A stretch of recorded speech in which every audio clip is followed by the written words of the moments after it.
dawuhmu apa yung? Alhamdulillah wa syukurillah kowe lan aku iso sowan ana ngarsane warga ageng ing juga kene. Iya yung. Iki agenda rutin pendak taun. Pendak taun. Iki kadingaren adate kan mek biyung dhewe. Lah alhamdulillah rasa syukur bengi iki kok limbuk ya melu tinimbalan. Kita membuat pentas kolaborasi dua kelir gabungke Jawa Tengah karo Jawa Timur. Ngono yo. Iya luar biasa. Ngene iki nek ora padepokan yang juga kene iki urung ana kegiatan seperti ini. Agenda rutin pendak tahun Nduk limbuk iki haule yang juga sing kaping 153. 153. Mergo sak ora-orane panjenengane kuwi biyen nalika rawuh ana kene iki panjenengane seorang ulama penyebar agama Islam. Kuwi yang juga kuwi asline sapa yung biyen? Asmane biyen Eyang Zakaria kalih utawa Raden Mas Surya Kusuma kuwi saka Trah Mataram kono. Saka Mataram. Nggih. Nalika semono siar agama Islam terus prapteng laladan kene siar agama Islam ya penyuluhan pertanian lan malah kepara uga seorang tabib Nduk luluh tukang nambani wong. Nalika semono panjenengane iso mengobati wabah kolera. Ngono. Kolera ki sing gatel-gatel kae. Pernah mengobati wabah kolera di Blitar. Akhirnya Bupati Blitar Kanjeng Pangeran Warsakusuma memberi hadiah kelawan Kanjeng yang juga wujudnya tanah seluas 7 hektar ya iki. Oh ngono. Iki tanah perdikan. Kaya iki nek padepokan iki. Kuwi asline daleme to mbiyen. Nggih, dalemipun panjenenganipun Eyang Sajuga. Nggih, pendak taun dipengeti haul. Awit wafate mbiyen niku nalika tanggal 1 sasine Sela taune 1799 taun dal. Oh ngono. Dadi ana padhepokane yang juga kene tetep dilestarekke, haul tetep dienekke, tur ora menggur haul tok ya dienekke rupian-rupian werna-werna. Kirap pusaka barang. Saka ngendi wingi? Saka yang tondo. Iya. Nganti tekan kene. Nganti tekan kene. Kuwi kelek ora kompak ora iso yung. Nek ora kabeh padha gedhekke marang dununging kabudayan ora iso. Mula sekali lagi matur suwun karo Mas Arif minangka sesepuhe padhepokane yang juga. Mas Arif bengi iki awake dhewe tinimbalan sowan dalam rangka ya kuwi ngregengke swasana karo ngalah berkah bebarengan ya yung. Ngalah berkah adicara haul ya kuwi ingkang kaping 153 ya kuwi haule Kanjeng Eyang juga. Mula ya matur sembah nuwun adicara kaya bengi iki terselenggara ya akeh sing padha paring pambiyantu lan dukungan. Sing paring pambiyantu sapa wae nok sebutke. Ya kuwi terima kasih kagem para panitia saka desa juga kene. Juga terima kasih buat Gudang Garam Jaya yung. Terima kasih buat Rumah Sakit Wafa Husada Kesamben. Ora lali ya ki dulurku lanang Mas Didik kalian Mbak Hana saking LKI tadi lapis kukus Indonesia atau lapis kukus Blitar yo. Lapis kukus. Tahun kepungkur ya melu nyuwun sori kok Mas. Oh ngono. Lah penjane iki piyantune iki blater tur kena diarani pokok demi kebersamaan ora tahu kok ora cancut yo. Juga terima kasih buat Karang Taruna wonten ngriki alhamdulillah Karang Taruna niki jenenge padha karo sanggar senine panjenengan. Ya kuwi Karang Taruna Cakraningrat. Cakraningrat. Uga terima kasih seluruhnya buat warga desa juga ya yung. Juga bapak-bapak saking Muspika Kecamatan. Juga tidak lupa ya kuwi kanggo Pak Lurah, Pak Camat lan Polsek Koramil sedaya sing jangkung adicara dalu menika. Sembah nuwun ya nok limbuk iki mujudke kerjasama yang luar biasa. Iya. Kerjasama antarane Rembang Jawa Tengah kelawan Blitar Jawa Timur. Nah, mongko iki ora nganggo latihan ya guru kencan jagongan. Lho awake dhewe nyang apa to kok ora kencan iki kok ya. Satu frekuensi. Lho ya awake dhewe kudu kaya ngono. Klambine dhewe menyesuaikan karo padepokan. Sarwa lurik. Lho. Iki awake dhewe ya padha karo melu menyatu karo Mas Arif lan warga masyarakat ing padepokan Eyang juga kene sak kabeh. Bener nok, bener. Iki nganggo pesinden pirang-pirang yung karo ngalah berkah ya karo nembang ya yung. Wis kono wong bengi iki aku ora nggawa apa-apa. Lho pancen tak sengguh ngono. Ora yo nggawa to wong yo awake dhewe iki kudune najan to sampeyan Rembang aku Blitar ning jane awake dhewe iki siji ngono. Dadi TKT siji tetep ya ki pemersatu seni dan budaya. Dalang-dalang kaya awake dhewe iki contoh ya ki iso rukun. Awake dhewe tau gelut, ora tau. Awake dhewe tau padu, ora tau. Rukun. Alhamdulillah. Kaya ono aku nggo pesinden ki swidak. Okeh men maksude nule ora enek karek nem aku tak nyuwun suarane Mbak Sendur sing wonten pinggir piyambak menika. Mbak Sendu. Nggih. Sendur. Oh. R Sendur. Nggih, sugeng dalu Mbak Sendur. Sugeng dalu Mbak Limbo, Mbak Cangi, nderek tetepangan Mbak Cangi. Nggih, Mbak Sendur. Nggih. Sing sendur-sendur napane? Lho niki lek mlaku saka segere awake manti suarane dur. Lalu diarani Mbak Sendur ning omah celukane Mbak Mentel niki. Kene lho Mbak Men kok ngono. Cobi kula tak nyuwun swanten panjenengan ora ketan Asmarandana ya Cahayu. Nah, dalemipun pundi menika? Menika ngendi, Mbok? Omahmu, Mbok, kok Mbok? Kula Blitar, Ngadirejo. Kowe karo sindene dhewe ya ora apal. Niki Blitar Ngadirejo, Mas. Ngadirejo ki nggonku biyen. Biyen. Ning saploke aku hijrah. RW tunggal. Oh, tanggane Mbak Yosi berarti padha. Nggih. Niki ya karo Yosi ki ya saadah biyen kok Nggih ya. niki riyen adik kula, tapi pun lali kalih kula. Oh ngono. Sakploke.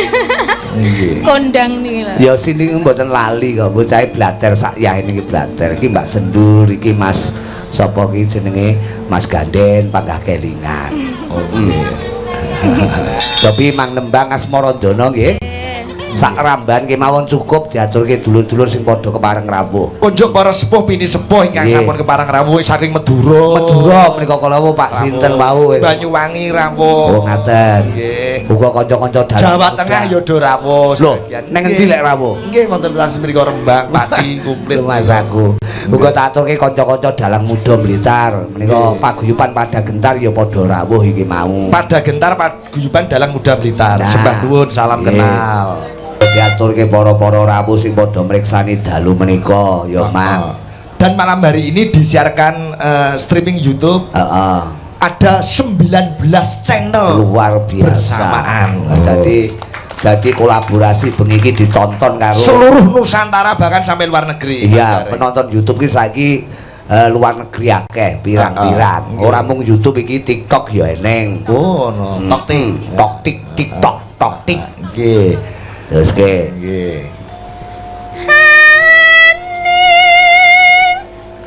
Aneng kutho. Kutho ngendi yo? Krisjon. Krisnia menika ingkang trincing menika. Ingkang alit. Oh, jenengan. Nggih. Alit nggih. Nggih no. Sajake kopen diopeni Mas Rudi Garing. Wah, lah niki tenan. Nggih no. Jenengan lho dereng tepang kula kok crispy lho. Krunguku nglenalke Mbak Crispy ngono. Rumah saya kaya panganan, dane nek dipangan dah enak. Ya Allah. Kriuk-kriuk. Ya mesti mukok kuwi to kok ya. Lho, ngino. Rada nengah rono lho, rada nengah rono. Dadi sampean karo Mas Iki ben teko. Krisnia setunggale Mbak Sinten? Menika Mbak Ika Antonia. Yo nek wis ora kerasan melu cakra budaya, melu cakra ningrat ora apa-apa. Alah aku yo liya karo Mbak Sus cukup. Aku tembange mboten angel langsung tembange iki mawon nggih. Napa? Upama iki kena balik. Ana Nyidam Sari, ana Liwung, ana meneh Lencir Kuning. Upama iki kena balik. Manut panjenengan. Lencir Kuning. Lencir Kuning nggih. Nggih kados kula. Wih, apa? Ngapa ta? Kowe iki ora Lencir Kuning ning abuh kuning. Lho, lencir nggih Pak Sikit nggih kula. Lencir disawang saka Malang. Saestu nggih Pak lho. Kalau Ya Allah, Pak. Mbok aja ika, mbok iki sing digawa ning Cakra Ningrat dadi pengen ngebek-ngebeki kendaraan. Ora apa-apa. Sampeyan aja nyepelekke wong lemu. Lah. Oh, belani to. Wong lemu kuwi gedhe kasihate. Oh, apa kuwi maksudnya? Lho, wong lemu kuwi keleke digo ngempit endok-endoke mateng. Coba nek ora percaya ndoke Mas Rudi Garing ngempit. Patang lho. Ya ora mateng kuwi ya terus kipo-kipo kuwi kok ya rumah aku. Bledos lho. Mas aku. Didae anu ki ya digarap tublak kutak ya, Nduk. Yang buat dinikmati alon-alon. Mriko langgam lencir kuning jajal kaya lencir kuning bersama Cakra Budaya. Iki persajane lagu-lagu gawe dhewe. Jajal sampean lagune wah akeh lho Mas. Aku ki kok kan nganggure. Dadi nyang apa to? Lek ora nulis lagu arep nulis surat tak kirimne sapa kok ya. Sing paling populer teng Rembang teng Jawa Tengah menika Dewa Tresna. Lah iki pancen dewa anu napa? Dewa Wisa menika kala wau. Dewa Tresna iki matur suwun ya masuk digawa ning ngendi-ngendi matur suwun. Nggih. Coba diaturke langgam lencir kuning buat para tamu agung sing padha pareng lenggan. Menika kanca seni padha tumplek-blek dalu menika. Oh nggih. Nggih rencana Mas Wandono nggih rawuh. Sampun rawuh nggih? Oh dereng. Nggih rencana badhe rawuh wingi. Nggih. Coba kaya ngapa diaturke lencir kuning. Luar biasa lencir kuning karya Ki Rudi Garing. Nah, hebat. Aku sesuk ya arep gawe lagu. Apa? Gendut ireng. Oh, gendut ireng. Aku nyanyi lencir kuning aku duwe ning saingane gendut ireng. Ya tambahno gendut ireng ngentutan. Nah, kuwi kok lagune mri lucu. Katon gendut klewo-klewo. Ireng tunteng. Heeh. Pancen kaya klenteng. Iki engko saingane lencir kuning gendut ireng. Mlaku-mlaku weruh meteng. Kadung ditakoni jebul anake budeng lan sukae gendeng. Wah luar biasa Mas Rudi, karyanya bagus. Ya pancen ya timbang nganggur Mas, wong iki awake dhewe nyang apa to. Padha karo panjenengan iki luar biasa dalang akademis. Dadi prei ya nulis nganti biografine teko nggonku barang. Ini luar biasa perjalanan Sigit Arianto. Mula mateng mriki enten perjalanan Krisnia ngono kok ora anu to. Iya, tapi nyenengne lho presiden jenengan sing Mbak Krisnia niku. Oh mriku lho nggih. Wah, sapa to sing mboten seneng kali niki wong bojone mawon demen kok. Iya. Mas aku. Niku sing diarani inner beauty. Nggih. Inner itu di dalam beauty kecantik. Dadi cantiknya ning jero omah. Oh, ning jaba elek. Mbak. Ning elek delok terus ayu meneh. Wah. Kowe iki ayu dhewe nduk maksude Mas Sigit ki. Nek dhewe ayu, ngono lho maksude. Ya ora. Mboten menika panyo petingane wanita, Mas. Petingane wanita. Cakra Budaya memang luar biasa. Menika tobi kula rangkep malih engko bar iki engko kaya Mas Kliting engko tak gabungi karo Mbak Yosi kali Mbak Widodo mengko gandengane. Heeh. Nggih iki ana mboke cacah ya melu iki karo sapa iki apa jenenge karo genduk Dia kita tetep tak barengke wong loro iki. Nah Oh mbok cacah ora ijen. Oh mboten tak barengke anu CP menika calon ponakan. Mas aku tapi kene none menika Putri Sartono utawa Burut Bugareng. Nah bureng ya kena. Terus menika sitoke Dia Purborini. Heeh, Nduk.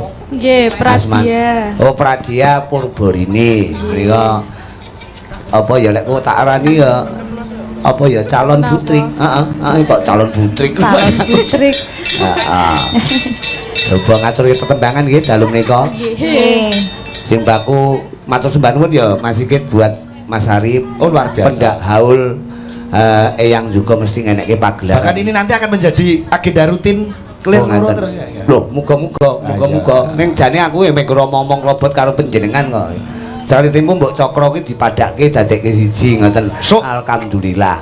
Tahun ngarep pengrawite rong stel, gamelane loro. Nggih. Dawa. Wah, nek loro ora cukup ya sekali tempo ya genti ki cara klambine lak klambiku sing tak gawa.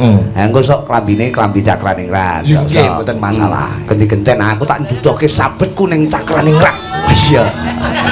Moko aku saiki mayang ora tau sabetan.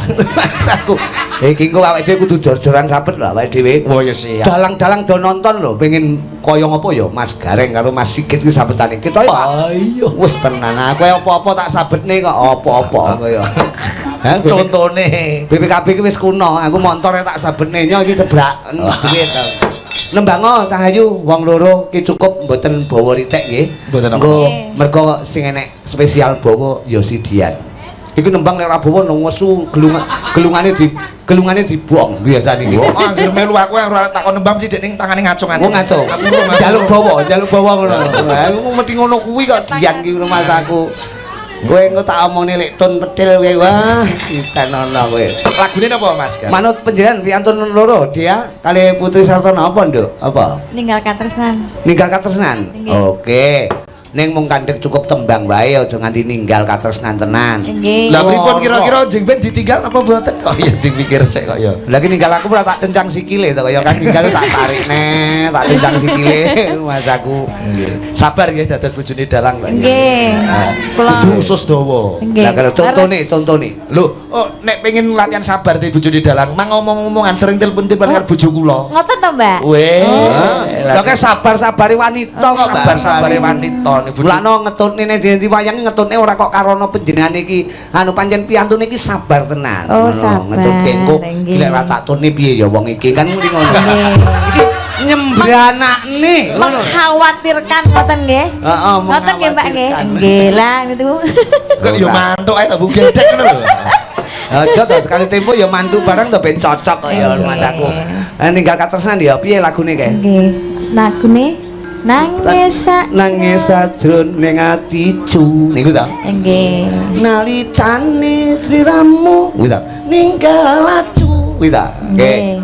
coba kaya ngapa diaturke iki nek tublak tutak tublak neh ya ora masalah manut panjenengan lah Napa gantos? dilanggamke apa di anu diseka Nggih. Manut mawon. oke ya sing arep seka sing mburi dangdut kaya mau Ya ya cakra budaya no sekak bareng. ya ya Kok pengrawit sekak to? Sekak. pengrawitnya siap ora seka Maksudnya sekali sekarepmu ngono lho. Nggih, nggih, leres. oke kontring Luar biasa. Duh, iki pancen suwe digawe setengah pacel ngene iki nyilikne kancane. Heeh. Menika tembange anu Mak, Yung.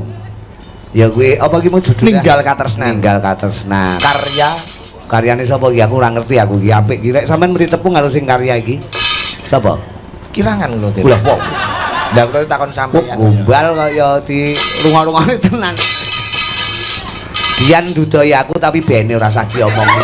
Iya. Dian ngene ngono bengok-bengok. Tapi ora usah dituduhne bene ora apa-apa. Tuduhne engko ae. Mereka mengatakan anu Yung ana ora kowe menika Cak Dujo. Oh, Cak Jo Klidik, Cak Jo Kluduk. Mereka sampun waktu mirungkan diaturi minggah wonten harus pagelaran ya. harus. Ora usah ngelang-elang nganggo apa ya ki wong aku ora nggo musik bengi iki pancen mriki untuk gamelan nyel malam hari ini. Ora masalah. Gamelane kagungane Pak sapa iki Pak? Gito. Gito. Matur nuwun Pak Gito. Nggih, matur nuwun. Gamelanipun luar biasa. Aku ya arep nyilih gamelan iki kok kapan ya? Sesuk omong. Penak to larase? Oh penak. Enggak. Kula arep ngambil niki tak gawane ngendi ya? Lali aku. Pokok disilih. Coba kaya ngapa Mas Jo Klitik, Mas Jo Kluduk? Apa iki? Ben nembang apa? Serampat ra Mas? Oh serampat, serampat.